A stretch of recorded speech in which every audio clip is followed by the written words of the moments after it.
राजा राम, मैंने कहता था जिसका जो कार्य है वही कार्य उसे करते रहना चाहिए, नहीं तो ये शूद्र भी एक दिन अपना सर उठाकर हमको ज्ञान पढ़ाएंगे। राजा राम, तुमको असंगत कहेंगे। शंभुक, तुमने धर्म की मर्यादा का उल्लंघन किया है। मैंने किसी धर्म की मर्यादा का उल्लंघन नहीं किया है। मैं एक ही धर्म को मानता हूं, वो धर्म है प्रकृति का धर्म, और उसके अनुसार सभी मानव समान हैं।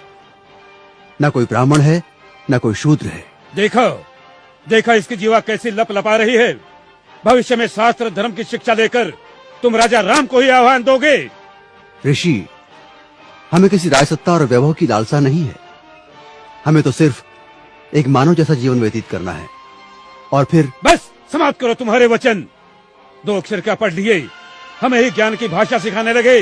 राम, ये अपराधी है और इसे दंड मिलना ही चाहिए, नहीं तो ऐसे पापियों के कारण हमारे राज्य में आपत्ति आ सकती है। आपके धर्म की पाप और पुण्य की कल्पना से मैं अच्छी तरह परिचित हूं। वो सारा पाखंड आपने अपने स्वार्थ के लिए रचा है और सारी प्रजा को मूर्ख बना रहे। अपनी वाणी को रोको शंभुक। हम अपने परम पूज्य गुरु का और अपमान नहीं सह सकते। तुमने धर्मोल्लंघन किया है, जिसके कारण हमारे राज्य में एक ब्राह्मण पुत्र की अल्पायु में मृत्यु हो गई। हम अपने राज्य के ब्राह्मणों को और व्यथित नहीं कर सकते शूद्र। किंतु ब्राह्मण पुत्र की मृत्यु का कारण मैं कैसे हो सकता हूं? हे राजन, बड़ी नम्रता से दुस्साहस कर रहा हूं। आप तनिक अपने मन दर्पण में झांक कर तो देखें, तो आपको पता चलेगा कि आज की और कल की आपकी छवि में कितना अंतर पड़ा है। हे मर्यादा पुरुषोत्तम, राजा के अहंकार को कुछ क्षण के लिए त्याग कर तो देखो। मुझे स्वप्न में भी आशा नहीं थी कि देवताओं के मान्यवर दशरथ पुत्र राम का इतना नैतिक पतन हो जाएगा। किसी ने बस कह दिया तो आपके सोचने की शक्ति क्षीण हो गई। राजदंड की आड़ में ऋषियों का वध करने के लिए उद्युक्त हो गए।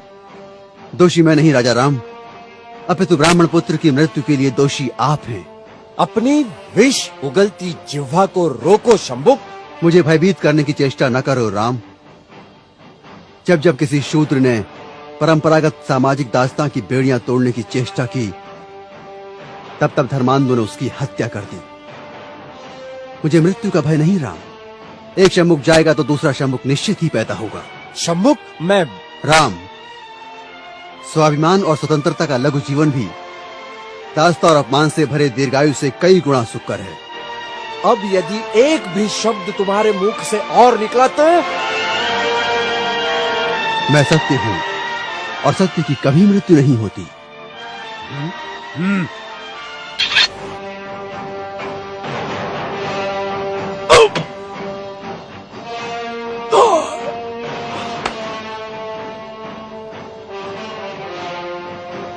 न्याय प्रिय प्रभु रामचंद्र की जय। न्याय प्रिय प्रभु रामचंद्र की जय। न्याय प्रिय प्रभु रामचंद्र की जय। न्याय प्रिय प्रभु रामचंद्र की जय। न्याय प्रिय प्रभु रामचंद्र की। करो, जय जयकार करो। ब्राह्मणों के जाल में फंसे श्री रामचंद्र की जय जयकार करो। कपट से बाली का वध करने वाले श्री रामचंद्र जी की जय जयकार करो। अपनी पत्नी का त्याग करने वाले श्री रामचंद्र की जय जयकार करो। महर्षि शंभुक का वध करने वाले राम की जय जयकार करो। करो, जय जयकार करो, ताकि इनके काले कारनामों पर पर्दा पड़ता रहे।